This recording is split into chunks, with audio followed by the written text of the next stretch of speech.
Radhe Radhe everyone. मैं आपके साथ तिल मावा गुड़ की एक ऐसी मिठाई शेयर कर रही हूँ जिसको आप बसंत पंचमी पे बना सकते हैं। और ये मिठाई बहुत ही जल्दी बन जाती है, खाने में इतनी टेस्टी होती है कि मैं क्या ही बताऊँ। और बहुत ही कम चीज़ों में बन जाती है, सिर्फ 3 चीज़ों में बन के हम ये मिठाई दिखाएंगे जो कि बहुत ही अच्छी बनेगी। उसके लिए हमने ले लिए हैं सफ़ेद वाले तिल। तो देख सकते हैं ये छिले धुले हुए तिल हैं। इनको आप मार्केट में धुले हुए तिल से आप मांग सकते हैं, ईजिली मिल जाएंगे। तो इस तिल को हमने लिया है 250 ग्राम्स और 2 चम्मच तिल हमने कटोरी में निकाल लिए हैं। इसके बाद एक पैन रख दिया है और उसमें डाल दिया है ये तिल। तो ये धुला वाला तिल है, हमने डाल दिया है। गैस का फ्लेम ऑन कर दिया है और मीडियम फ्लेम पे इसको हम लगभग 1 से 2 मिनट भूनेंगे। बस इससे ज़्यादा बिल्कुल भी नहीं भूनने की ज़रूरत है, क्योंकि अगर आपने ज़्यादा भून लिया तो ये कड़वा कड़वा सा लगने लगेगा। तो इसलिए इस चीज़ का ध्यान रखिएगा। हल्का से ये फूल जाएगा और थोड़ा थोड़ा सा ये चिटकने की आवाज़ आएगी और ये हल्का सा कलर चेंज करेगा। बिल्कुल हल्का से इसका कलर चेंज हो जाएगा, बहुत ज़्यादा चेंज नहीं। 1 से 2 मिनट में ये तिल भुन जाएंगे। तो आप देख सकते हैं इसका कलर भी चेंज हो गया है और ये थोड़ा फूल भी गया है। तुरंत ही हम गैस का फ्लेम ऑफ कर देंगे और ऑफ करने के बाद इसको बर्तन से निकाल देंगे, क्योंकि अगर ये पैन में पड़ा रहा तो ये तिल जल जाएगा। इसलिए तुरंत ही पैन से हम हटा देंगे और इसको एक बाउल में निकाल देंगे, जिससे इसका कुकिंग प्रोसेस तुरंत ही रुक जाए। इसके बाद इसको बहुत ही हेल्दी बनाने के लिए हम इसमें डालेंगे गुड़। तो मैंने ये लगभग 200 ग्राम गुड़ ले लिया है। आप अपनी क्वांटिटी के हिसाब से कम ज़्यादा कर सकते हैं या फिर गुड़ की बजाय चीनी भी डाल सकते हैं। अब वो कैसे डालना है तो वीडियो में बने रहिएगा, मैं बताऊंगी कि कब आपको चीनी का यूज़ करना है। तो देखिए गुड़ को मैंने ग्रेट कर लिया। अब हम इसको रख देंगे साइड में और सेम पैन में जिसमें हमने तिल को भूना था उसी में हम डाल दे रहे हैं मावा। तो ये मावा भी 250 ग्राम्स ही है, मतलब बराबर क्वांटिटी में आपको मावा और तिल दोनों लेना है। हाँ, थोड़ा सा कम ज़्यादा भी कर सकते हैं। अगर आपके पास मावा थोड़ा कम है तो आप उसकी जगह मलाई भी डाल सकते हैं। इसके बाद हमने ये मावा डाल दिया है। क्योंकि ये फ्रिज का मावा था, थोड़ा सा मेल्ट होने में टाइम लग रहा है। आपके पास नॉर्मल टेम्परेचर का मावा है तो उसको आप जैसे ही डालेंगे तुरंत वो मेल्ट होने लगेगा। तो देखिए इसको मैंने भून लिया है इस तरीके से। अच्छे से मावे ने घी भी रिलीज़ कर दिया है और बहुत अच्छे से भुन भी गया है।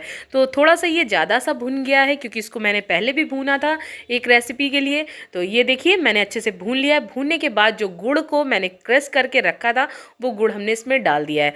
अगर आप चाहें तो गुड़ को काट के भी डाल सकते हैं या फिर ऐसे भी डाल सकते हैं। अगर आप शक्कर डालना चाहें तो 200 ग्राम शक्कर डाल दीजिए और उसमें थोड़ा सा दूध डाल दीजिए, तो आपकी शक्कर की चाशनी तैयार हो जाएगी। पर मैं इसमें गुड़ यूज़ कर रही हूँ, से आपका मन करे। पर ये अगर आप इस तरीके से करेंगे तो बहुत जल्दी से गुड़ मेल्ट हो जाएगा।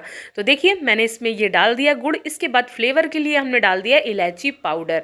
अच्छा, अगर आप ड्राई फ्रूट्स डालना चाहें तो इस टाइम थोड़े से ड्राई फ्रूट्स भी डाल सकते हैं, पर मैं ड्राई फ्रूट्स बाद में डालूंगी। कहाँ डालूंगी तो बने रहिएगा। तो इस तरीके से मैंने गुड़ को डाल के अच्छे से वो मेल्ट हो गया है। इसके बाद बीच बीच में इसको चलाते रहेंगे। तो गैस का फ्लेम लो है एकदम। तब तक ये तिल भी बहुत अच्छे से ठंडे हो गए हैं। तो मैंने हाथ से छू के देख लिया है, तिल को एकदम ठंडा करके ही पीसना है। तो मैंने मिक्सी का जार ले लिया है और 2 बैच में इसको मैं पीस लूँगी। तो तिल है 250 ग्राम्स, ध्यान रखिएगा सारी चीज़ें 250 ग्राम्स लिए, सिर्फ गुड़ की क्वांटिटी मैंने थोड़ी सी कम कर दी है। तो देखिए मैंने इस तरीके से तिल को पीस लिया है। तो देख सकते हैं एकदम बारीक सा मैंने पीस लिया है। अगर आप गरम गरम तिल पीसेंगे तो इसमें घी, मतलब जो इसका तिल का तेल है वो रिलीज़ कर देगा। तो देखिए मैंने इसको पीस लिया, एकदम बारीक सा हो गया, बूरा के जैसा तैयार हो गया ये हमारा तिल। तो इसको मैंने 2 बार करके पीस लिया है। इसके बाद जो मैंने गुड़ मेल्ट किया था वो उसकी चाशनी भी बहुत अच्छे से तैयार हो गई है। तो इस तरीके से बबल्स आने लगे तो इसका मतलब हमारी चाशनी बहुत अच्छे से तैयार है। इसके बाद जो मैंने तिल पीसा था उसको थोड़ा थोड़ा करके हमें डालना है, एक साथ मत डाल दीजिएगा, थोड़ा थोड़ा करके डालिएगा। तो देख सकते हैं मैं चम्मच की मदद से थोड़ा थोड़ा करके डालती जा रही हूँ और इसको इस तरीके से चलाती जाऊँगी। तो देखिए इस तरीके से मैं सारा तिल डाल दे रही हूँ, क्योंकि मुझे लग रहा है बिल्कुल परफेक्ट है। इसके बाद मैं इस तरीके से चलाती जाऊँगी और इसको बिल्कुल डो फॉर्म में आ जाएगा। और जैसे ही ये पैन छोड़ने लगे वैसे गैस का फ्लेम ऑफ कर देंगे। इसको बहुत ज़्यादा कुक करने की बिल्कुल भी ज़रूरत नहीं है। तो ये प्रोसेस करने में लगभग 15 से 20 मिनट लगेगा और ये प्रोसेस बिल्कुल फाइनल हो जाएगा। तो देखिए ये बिल्कुल पैन छोड़ दिया। इसके बाद मैं एक बाउल में डाल दूंगी। तो देखिए मैंने जितना भी इसका बैटर था उसको एक बाउल में डाल दिया और इसके बाद इसको हम ठंडा होने के लिए फ्रीज़र में रख देंगे लगभग 5 से 10 मिनट के। इस टाइम सर्दियों का टाइम है तो इसको 5 से 10 मिनट के लिए रखेंगे और ये बिल्कुल इस तरीके के डो के फॉर्म में आ जाएगा।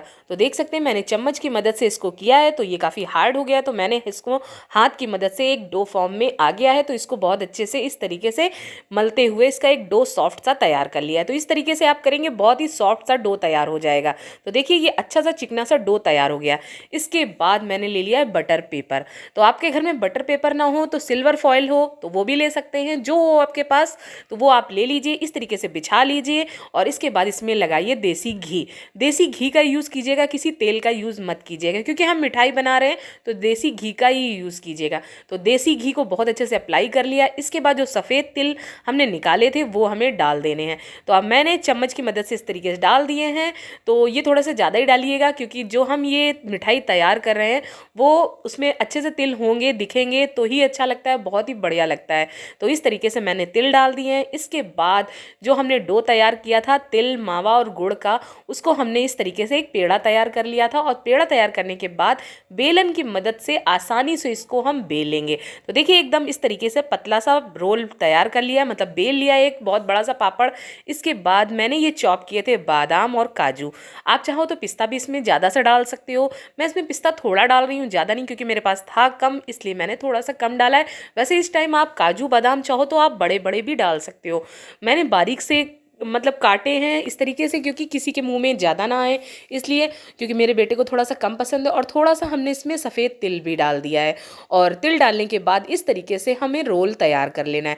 तो देखिए एक तरफ से मैंने ऐसे मोड़ दिया है। इसके बाद हमें क्या करना है, आप चाहो तो बटर की पेपर की मदद से भी आप इसको रोल कर सकते हो, या फिर हाथ की मदद से भी रोल कर सकते हैं। पर इसमें अंदर एयर बिल्कुल ना रहे, तभी हमारा रोल बहुत ही बढ़िया तैयार होगा। तो देख सकते हैं हम इस तरीके के हाथ की मदद से इसको बहुत अच्छे से इसका रोल तैयार कर देंगे। तो बहुत ही आसानी से बनने वाली ये मिठाई है।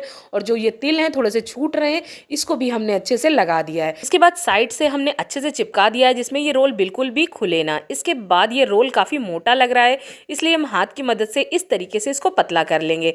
तो ये देखिए बटर पेपर से थोड़ा सा निकल रहा है, तो मैंने इसको बेड़ा बेड़ा कर लिया है और इसको इस तरीके से मैं रब कर दूंगी, जिससे ये थोड़ा सा पतला हो जाए। और थोड़े से ऊपर से पिस्ता को हम लगा देंगे।